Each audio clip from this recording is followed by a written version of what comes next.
The thoughts that come back to me now at 75 years old are rarely the dramatic ones. They're usually the simple observations that, at the time, didn't seem especially profound. They were just sentences. But the fact that I've carried some of them around for 40 or 50 years tell me they contain more wisdom than I understood at the time. One of those moments happened sometime in the late 1980s.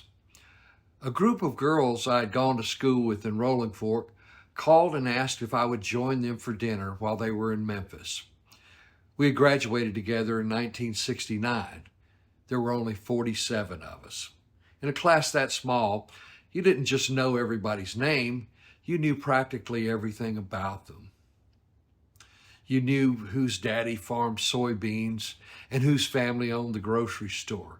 You knew which porch everyone gathered on after supper, whose mother made the best caramel cake, and whose yard was big enough for a neighborhood football game.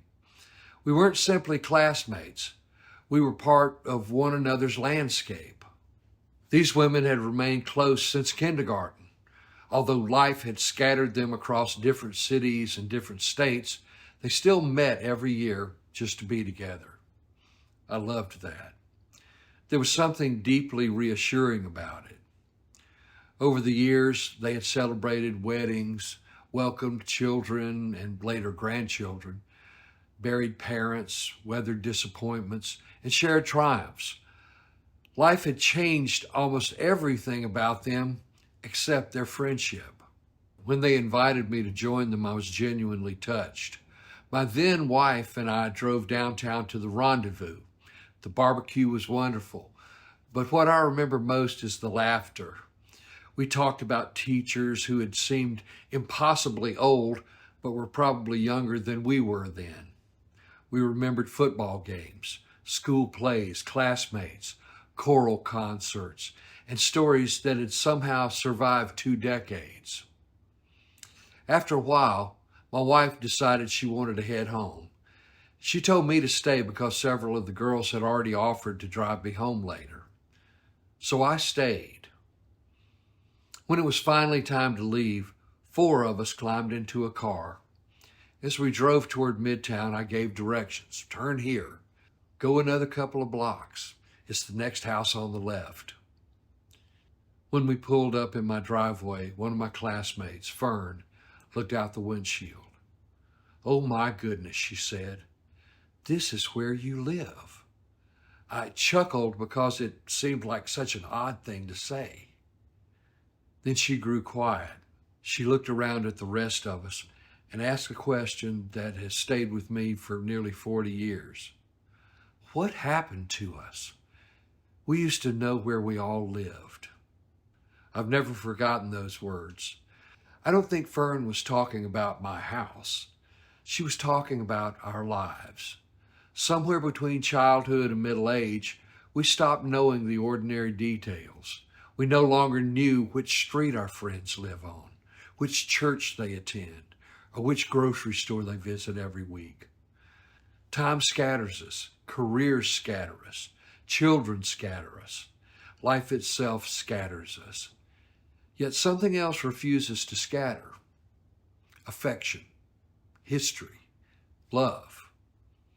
Those women are still close today, nearly 60 years after we graduated from Rolling Fork High School. Think about that. Nearly 60 years.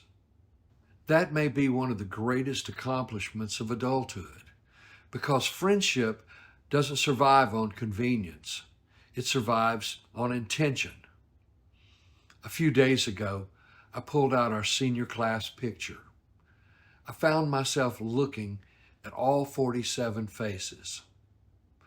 I wondered which dreams came true, which hearts were broken, who stayed in Mississippi, who wandered far away, who became exactly the person we thought they would become, who surprised us all.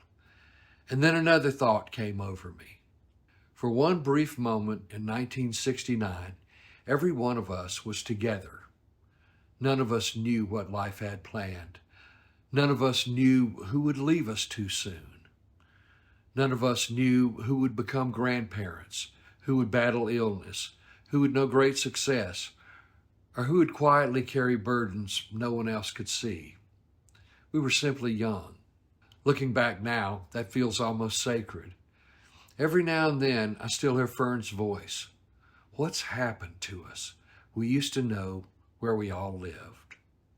I smile every time. She was mourning something we all lose if we're fortunate enough to grow older, that closeness that comes from living side by side. But she also reminded me of something we don't lose nearly as easily. The people who help make us who we are never really leave us. Time changes our addresses, it changes our jobs, it changes our families, it changes our faces. But if we're lucky, it doesn't change our affection. And then I realized something else. As I was looking at that class picture, I could still name every face. Not because I have an exceptional memory, but because they were never just names.